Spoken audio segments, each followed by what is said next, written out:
You said in your speech over 1,000 animals die a day. Can you tell me where you found that statistic? I know it. How do you know it? In your house. I usually see, like, is hard the news. But see, to give you credibility, see, I don't know you as an expert.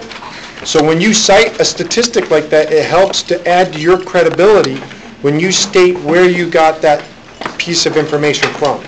So part of when you do a report, you have to put notes as to where your sources of information are when you're not the known expert for a particular piece of data.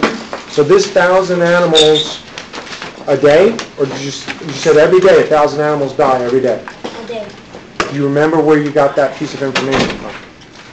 Well, You gave us a statistic of 1,000 animals per day die. So you have to cite where that source of information comes from. When you're not the source of the information, because this gets to what we talk about, remember paraphrasing or plagiarism? When you use information that was somebody else's information, you have to give them credit for that information. Now let me ask you this. You just made up the 1,000 on your own?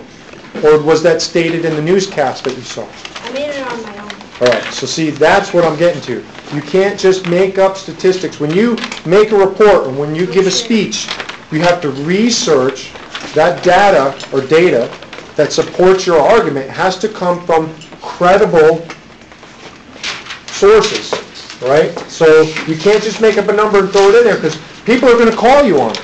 So say, for instance, the President of the United States made an address to the nation and he just made up some number for the budget that we're dealing with our banking institutions, right? And he just made it up. He didn't have any of his experts in the financial industry come to him with those numbers.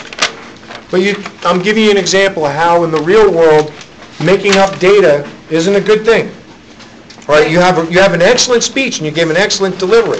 But see, I, as one of the people who may not agree with you because you're trying to persuade me to agree with you, well, you may not make me agree with you. So what I'm going to do is I'm going to try and tear you down.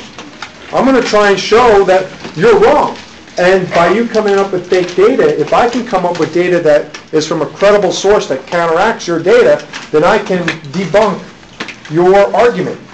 Right? So that's part of debating.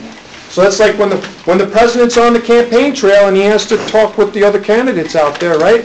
They're all talking about different statistics and causes and all kinds of things, and they have to come up with information that's credible for their argument, to persuade people to believe in them and to vote for them. So you can't make up, well, I'm giving this to you, I'm being a little bit hard on you, you did great on everything else, but you can't make up numbers. And that goes for all of your reports. You've got to have a credible source, okay? All right? Understand? Can you teach back? What was it? Okay. You can't make up a number. And why? Because it's against the law. More or less. Yes?